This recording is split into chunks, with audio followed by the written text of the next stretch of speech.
ఓం నమో వెంకటేశాయ. అందరికీ నమస్తే అండి. Welcome back to my channel Tirumala talks. నేను మీ లక్ష్మీ పూజిత. తిరుమల యొక్క డైలీ అప్డేట్స్కి స్వాగతం. తిరుమల దర్శనానికి సంబంధించిన లేటెస్ట్ అప్డేట్స్ కోసం మన ఛానల్ యొక్క టెలిగ్రామ్ గ్రూప్లో జాయిన్ అవ్వగలరు.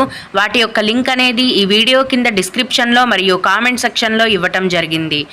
ఈరోజు ఈ వీడియోలో మనం తిరుమలలో ప్రస్తుతం భక్తుల యొక్క రద్దీ ఎలా ఉంది, దర్శనాలు ఎలా జరుగుతున్నాయి అన్న విషయాల గురించి, అలాగే భక్తులు అడిగే కొన్ని ముఖ్యమైన దర్శనం వివరాలను గురించి కూడా తెలుసుకుందాం. కనుక వీడియోని చివరి వరకు చూడండి. ముందుగా నిన్నటి రోజున తిరుమలలో స్వామివారిని మొత్తం 66,915 మంది భక్తులు దర్శించుకున్నారు. అందులో స్వామివారికి మొత్తం 20,784 మంది భక్తులు తలనీలాలను సమర్పించారు. నిన్నటి రోజున తిరుమల శ్రీవారి హుండీ యొక్క ఆదాయం అనేది 3,87,00,000 రూపాయలు. ఈరోజు కూడా ఎటువంటి దర్శనం టికెట్లు లేకుండా నేరుగా భక్తులను సర్వదర్శనానికి అనుమతిస్తున్నారండి. ఇలా టికెట్స్ లేకుండా నేరుగా వెళ్ళే సర్వదర్శనానికి ప్రస్తుతం 8 గంటల సమయం అనేది పడుతోంది. అలాగే తిరుపతిలో ఇచ్చే సర్వదర్శనం టోకెన్లను తీసుకొని దర్శనానికి వెళ్ళే వారికి దర్శనానికి 4 గంటల సమయం అనేది పడుతోంది.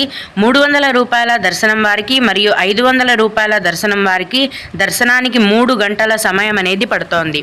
దీన్ని బట్టి ప్రస్తుతం తిరుమలలో భక్తుల యొక్క రద్దీ అనేది సాధారణంగానే కొనసాగుతోందని మనం అర్థం చేసుకోవచ్చు. ఇప్పుడు భక్తులు అడిగే కొన్ని ముఖ్యమైన దర్శనం వివరాలను తెలుసుకుందామండి. ఇవి అడిగిన వారికే కాకుండా దర్శనానికి వెళ్ళే ప్రతి ఒక్కరికి కూడా ఉపయోగపడతాయి.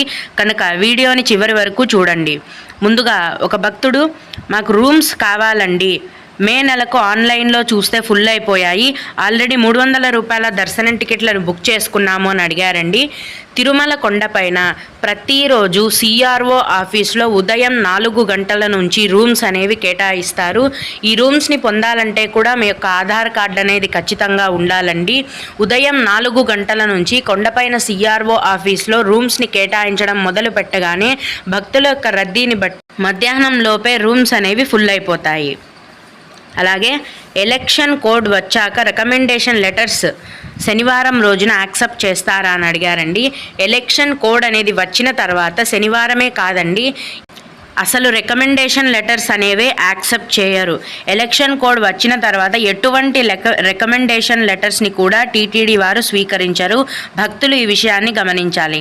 అలాగే శ్రీవారి దివ్యానుగ్రహ హోమం ఏప్రిల్ కోటా ఎప్పుడు విడుదల చేస్తారు అని అడిగారండి. దివ్యానుగ్రహ హోమం టికెట్లు అనేవి విడుదల గురించి టీటీడీ వారి నుంచి ఇంకా అప్డేట్ రాలేదు. ఏప్రిల్కి సంబంధించిన కోటాని మార్చి నెల చివరి వారంలో విడుదల చేసే అవకాశం ఉంది. కరెక్ట్గా ఏ తేదీన విడుదల చేస్తారు అన్న సమాచారం అనేది టీటీడీ వారి నుంచి వచ్చిన వెంటనే నేను ముందుగా మన ఛానల్లో మీకు తెలియజేస్తాను. ఇంకొకరు సర్వదర్శనం టికెట్స్ని ఏ టైంలో ఎక్కడ ఇస్తారు, అలాగే ఎక్కడైతే తొందరగా దొరుకుతాయి అని అడిగారండి. తిరుపతిలో శ్రీనివాసం కాంప్లెక్స్, విష్ణు నివాసం కాంప్లెక్స్ మరియు అలిపిరి భూదేవి కాంప్లెక్స్లో ప్రతిరోజు ఉదయం 4 గంటల నుంచి ఉచిత సర్వదర్శనం టోకెన్లను టీటీడీ వారు కేటాయిస్తారండి. మీ యొక్క ఆధార్ కార్డ్ ద్వారా ఈ సర్వదర్శనం టోకెన్లను పొందవచ్చు. ఈ 3 కౌంటర్లలో కూడా ప్రతిరోజు రద్దీ అనేది ఎక్కువగానే ఉంటుందండి.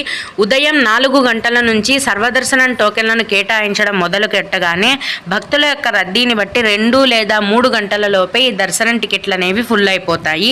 భక్తులు ఈ విషయాన్ని గమనించగలరు. మాకు మార్చి 5వ తేదీకి 300 కానీ 500 రూపాయల దర్శనం టికెట్లను కానీ ఎలా బుక్ చేసుకోవాలి అని అడిగారండి.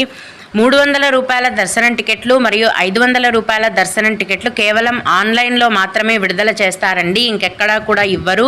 అవి కూడా మే నెల వరకు విడుదల చేసేశారు, అన్నీ కూడా ఫుల్ అయిపోయాయి. ఇక మీరు మే నెల వరకు కూడా దర్శనానికి వెళ్ళాలంటే కేవలం సర్వదర్శనం టికెట్లు మాత్రమే అందుబాటులో ఉన్నాయి. అలాగే సుప్రభాత సేవకు 4 మరియు 2 ఏళ్ల వయస్సు ఉన్న పిల్లలను అలౌ చేస్తారా తెలియజేయగలరు అని అడిగారండి. అవునండి, అలౌ చేస్తారు. సుప్రభాత సేవకు వెళ్ళే వారికి 12 ఏళ్ల లోపు వయస్సు ఉన్న చిన్నపిల్లలు ఉన్నట్లయితే ఎటువంటి దర్శనం టికెట్లు లేకుండా నేరుగా మీతో పాటు సుప్రభాత సేవకు తీసుకొని వెళ్ళొచ్చు. ఇంకొక భక్తుడు, శ్రీవారి సేవా గ్రూప్ ఇద్దరిని రిమూవ్ చేద్దామంటే అవ్వటం లేదు, వాళ్ళ ప్లేస్లో కొత్త వాళ్ళని యాడ్ చేద్దామంటే అవ్వటం లేదు, ఇంతకు ముందు ఉన్న సేవక్ పేరు డిలీట్ కూడా అవ్వటం లేదు, ఎలాగా అని అడిగారండి. శ్రీవారి సేవా వెబ్సైట్లో సేవా సదన్ నెంబర్ అని ఉంటుందండి. ఆ సేవా సదన్ వాళ్ళకి కాల్ చేసి మీ ప్రాబ్లం చెప్పారంటే వాళ్ళు సొల్యూషన్ అనేది చెప్తారు. ఇంకొకరు, అక్క మేము శ్రీవారి మెట్లు ఎక్కిన తర్వాత తలనీలాలను ఎక్కడ ఇవ్వాలి అని అడిగారండి. శ్రీవారం మెట్ల మార్గంలో నడిచి వెళ్ళినా లేదా మామూలు బస్సులో వెళ్ళినా కూడా తిరుమల కొండపైన కళ్యాణ కట్ట అనే ప్రాంతంలో తలనీలాలను సమర్పించే స్థలం ఉందండి. అక్కడ మీరు తలనీలాలను సమర్పించవచ్చు. నందకం గెస్ట్ హౌస్ దగ్గర ఈ కళ్యాణ కట్ట అనేది ఉంది. అలాగే తెలంగాణ రికమెండేషన్ లెటర్స్ని యాక్సెప్ట్ చేస్తారా తెలియజేయగలరు అని అడిగారండి. ఒకప్పుడు తెలంగాణ రికమెండేషన్ లెటర్స్కి 300 రూపాయల దర్శనం టికెట్లను ఇచ్చేవారు. ఇప్పుడు అవి కూడా ఇవ్వడం లేదండి. ఏపీ స్టేట్ తప్ప వేరే స్టేట్లకు సంబంధించిన రికమెండేషన్ లెటర్స్ ఏవి కూడా టీటీడీ వారు ప్రస్తుతం యాక్సెప్ట్ చేయటం లేదు. అలాగే దివ్య దర్శనం మరియు సర్వదర్శనం ఒకే మంత్లో చేసుకోవచ్చా అని అడిగారండి. ప్రస్తుతం సర్వదర్శనం టికెట్లు మాత్రమే ఇస్తున్నారండి. దివ్య దర్శనం అంటూ సపరేట్గా టికెట్లు ఏమీ ఇవ్వటం లేదు. నడక మార్గంలో వెళ్ళే వారికి, నార్మల్గా తిరుపతిలో దర్శనం టికెట్లు తీసుకుని వెళ్ళే వారికి అందరికీ కూడా సర్వదర్శనం టికెట్లను మాత్రమే ఇస్తున్నారు. ఒకసారి సర్వదర్శనం టికెట్లు తీసుకున్నాక మళ్ళీ అదే టికెట్లను తీసుకోవాలంటే 30 రోజుల గ్యాప్ అనేది ఖచ్చితంగా ఉండాలి. అలాగే మేము మే నెలకు అంగప్రదక్షిణం బుక్ చేశాము, కానీ బుకింగ్ అప్పుడు పొరపాటుగా మా సిస్టర్కు నా పేరు పడింది. అంగప్రదక్షిణంకి తనను అలౌ చేస్తారా, వెళ్ళవచ్చా అని అడిగారండి. మీరు టికెట్లు బుక్ చేసేటప్పుడు ఆధార్ నెంబర్ అనేది కరెక్ట్గా ఉంటే చాలండి. నేమ్స్ తప్పు పడినా ఏమీ సమస్య లేదు. ఖచ్చితంగా మీ సిస్టర్ని అంగప్రదక్షిణంకి అలౌ చేస్తారు. ఒకవేళ క్యూ లైన్లో వాళ్ళు అడిగినా కూడా బుకింగ్ చేసే తొందరలో పేరు మిస్టేక్ పడింది అని చెప్పండి. ఖచ్చితంగా మిమ్మల్ని అంగప్రదక్షిణంకి అలౌ చేస్తారు. అలాగే సర్వదర్శనంకు ఎంత టైం పడుతుంది అని అడిగారండి. టికెట్స్ లేకుండా నేరుగా వెళ్ళే సర్వదర్శనంకి అయితే ప్రస్తుతం 8 గంటల సమయం అనేది పడుతుంది.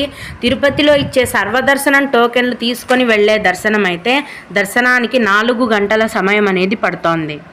అలాగే మార్చి 22న శ్రీవారి దర్శనం ఉందా లేదా, తెప్పోత్సవం అంటున్నారు అని అడిగారండి. తెప్పోత్సవాలు అయితే చేస్తారు, కానీ దర్శనాన్ని క్యాన్సిల్ చేస్తున్నట్టు ఇప్పటికైతే అప్డేట్ ఏమీ రాలేదండి. ఒకవేళ ఫ్యూచర్లో దర్శనాలు క్యాన్సిల్ గురించి ఏమైనా టీటీడీ వారి నుంచి సమాచారం వచ్చిన వెంటనే నేను ముందుగా మన ఛానల్లో మీకు తెలియజేస్తాను. ఇంకొక భక్తుడు, అంగప్రదక్షిణంకు చిన్నపిల్లలను తీసుకొని వెళ్ళొచ్చా అని అడిగారండి. అవునండి, అలౌ చేస్తారు. 12 ఏళ్ల లోపు వయస్సు ఉన్న చిన్నపిల్లలని అంగప్రదక్షిణంకి ఎటువంటి దర్శనం టికెట్లు లేకుండా నేరుగా మీతో పాటు తీసుకొని వెళ్ళొచ్చు. ఓం నమో వెంకటేశాయ. మీకు కూడా ఇలా ఏవైనా సందేహాలు ఉన్నట్లయితే ఈ వీడియో కింద కామెంట్ సెక్షన్లో తెలియజేయగలరు. నేను వాటికి ఖచ్చితంగా రిప్లై ఇవ్వడానికి ప్రయత్నిస్తాను. ఇవి ఇవాల్టి తిరుమల అప్డేట్స్. ఇలాంటి మరిన్ని వీడియోల కోసం నా ఛానల్ని సబ్స్క్రైబ్ చేసుకోండి.